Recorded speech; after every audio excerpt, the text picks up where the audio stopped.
October 7వ తారీఖున Israel మీద జరిగిన దాడి వాస్తవంగా ఇజ్రాయెల్ సైన్యానికి పరాభవం. ఎందుకంటే సరిహద్దుల్ని కాపలా కాసేది సైన్యమే కదా. భూమి మీద నుంచి, గాలిలో నుంచి, సముద్రంలో నుంచి మూడు వైపుల నుంచి హమాస్ తీవ్రవాదులు వచ్చి విరుచుకుపడితే దాన్ని ముందు కనిపెట్టలేకపోవడం నిఘా వర్గాల వైఫల్యం అనుకోవడానికి నిఘా వర్గాలు ఆల్రెడీ సమాచారం అందించినాయి.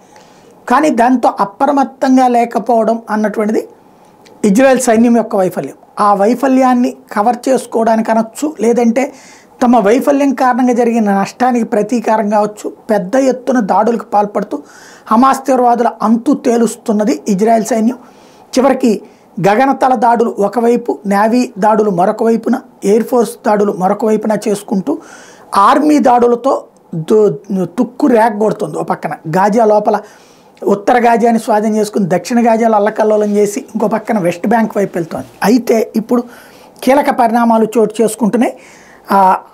నేవీ ఏది అక్కడ దాకా వెళ్ళిపోయినటువంటి ఆర్మీకి కొత్త చిక్కులు ఏంటయ్యా అంటే దాదాపుగా 28 నుంచి 30 మంది సైన్యం ఒకటి గుర్తు తెలియని అనారోగ్యం కారణంగా, అది వాంతులు అవ్వడము లేకపోతే కనుక శ్వాసకోశ వ్యాధులు అకస్మాత్తుగా వచ్చి చనిపోయింది. ఒక సైనికుడు చనిపోతే 20 మంది దాకా గాయపడితే ఇప్పుడు తాజాగా స్కిన్ డిసీజెస్ పెద్ద ఎత్తున వస్తున్నాయి.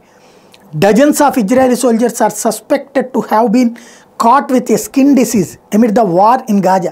Turkish news agency Anadolu reported that several Israeli soldiers are undergoing treatment while others have been tested for the leishmaniasis disease. The report said that Israeli soldiers stationed near the Gaza border are the victims and the infection did not occur in Gaza. The same disease had frustrated the Israeli troops during the 2014 war in Gaza. ఇక్కడ గాజాలో ఉన్నటువంటి Hamas తీవ్రవాదులకి రాని చర్మ వ్యాధులు Israel సైన్యానికి వస్తున్నాయి. 2014లో కూడా ఇట్లాగే వచ్చినాయి. అంటే అర్థం ఏంటి? సంథింగ్ ఒక బయో వెపన్ ఏదో వాడుతున్నారు. శత్రు దేశాలకు రోగాలు తెప్పిస్తూ తాము మాత్రం ముందు జాగ్రత్తగా తీసుకునేటువంటిది ఏదో తెప్పిస్తున్నారు. దీనికి పరిష్కారం ఇజ్రాయెల్ దగ్గర ఏముందో చూడాలి.